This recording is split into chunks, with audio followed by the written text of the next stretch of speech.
how to change region on TikTok. For that, go into your TikTok account and click on the three lines that is on the top right corner of your screen. Then select setting and privacy. Then you do log out and again log into your account. This might help you. The other way is go to your settings and hit general. Then go to language and region and change your region from your device.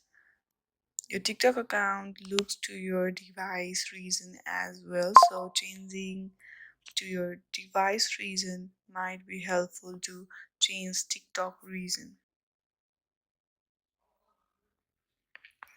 The other way can be by installing any free VPN on your device. This might be helpful as well. Search for any free VPN, install it in your device and use it whenever you are using TikTok app.